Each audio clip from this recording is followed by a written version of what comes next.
Well, Boeing facing a backlash after Alaska Airlines and United Airlines said Monday that they found loose parts on their 737 MAX 9 aircrafts following inspections of some of those grounded jets. Of course, this follows that horrifying incident involving Alaska Airlines plane that had just taken off from Portland, Oregon on Friday night when a door plug used to cover and seal emergency exits detached mid-flight. The FAA removed about 170 planes from service after that incident. Both United and Alaska are the two major U.S. carriers that fly those Boeing jets with this particular kind of door. So I want to bring back my panel here. Mike Muse, Barbara Comstock, Christina Cincin-Ramirez, and joining us is ABC News aviation consultant John Nance. So thank you all for being here with us. And so, John, let's start here with you. So this is some renewed scrutiny here for this Boeing 737 MAX. This is a flight, right? The same plane from 2018 that crashed in Indonesia and an Ethiopian Airlines crash in 2019. I mean, it killed more than 300 people. And they were both using a 737 MAX 8 plane. So that's a previous version of this aircraft. Is that right? And does that speak to a larger problem for Boeing?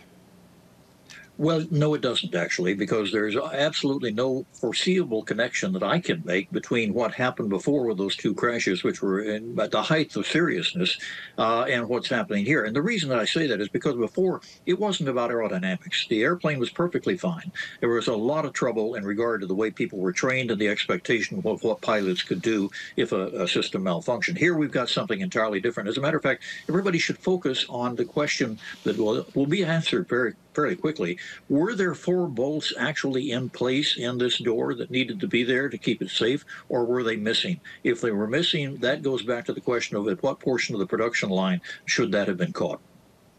And just to follow up quickly, John, they have not found those bolts yet, right? If the bolts even exist, and that statement was made by the chairman of the NTSB. They're searching for them, but they don't even know if they were there. Once they get this door examined in Washington, D.C. at the NTSB lab, they will know for sure, because they're absolute wizards at being able to tell you if something was there in the way of a pin and it pulled out. Oh, that is so scary. And Barbara, let's go to you here. We're just now hearing from the White House about this, saying that they think the American people should feel safe flying, adding that the FAA's #1 priority is the safety of Americans. But Barbara, I feel like there's a long way to go to restore the public's trust. No, I think this goes to, certainly we need to make sure there is proper oversight, make sure we're funding, say the Inspector General's office at the Transportation Department enough, the NTSB, make sure Congress is doing their oversight role, and certainly let's not be shutting down the government. Yeah, that's a good note. Christina, what do you think about the timing of some of these incidents? I mean, this happened, the timing is crazy, right? It happened, first of all, right after a record-breaking holiday travel season, but also the timing of just the flight itself, that they weren't any higher. It could have been catastrophic. Yeah, and it was also a miracle there wasn't someone sitting right in that seat at that door. So we might be talking about a much different situation of someone losing their life.